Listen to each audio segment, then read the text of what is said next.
but also we don't want to get as much information in as possible in a short amount of time.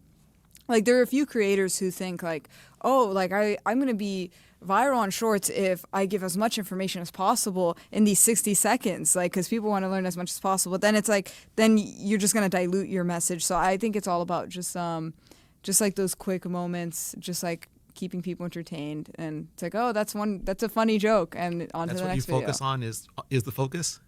Yeah, I say like it's like it's weird. I try not to think of like a whole story, rather like bits, and when I'm making shorts. But like within those bits, there's its own story. That's what I think about. It's almost like a mechanic for telling a different kind of story. Yeah. Story, even within short form, I think that you'll find creators that have really honed their craft. You're at the top of your game for this, about around a minute. But then there's other folks even that it's almost a different style of storytelling where you're very short and it's only like 15 or something seconds. It's almost more like a moment or a scene or like a vibe.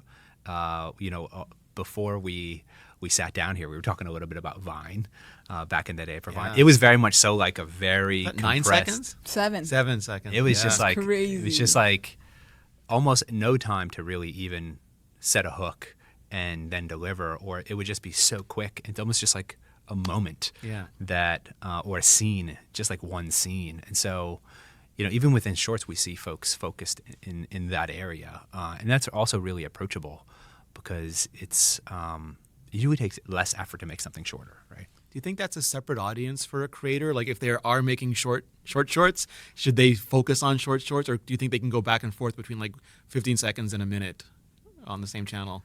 Yeah, it's hard to generalize advice like this because we get these questions all the time. I think that what generally is best is that the creator focuses on the sorts of videos that align, the duration that aligns with how they want to tell their story. Some creators really like to be very casual with it, have a joke that is a little bit of a setup and then a delivery in 10 or 20 seconds. And they might only spend 20 minutes on that video or less, sometimes even less, especially if they're jumping in on trend where like a concept is working and you can replicate it and jump in. Like, it doesn't take a lot of time to produce.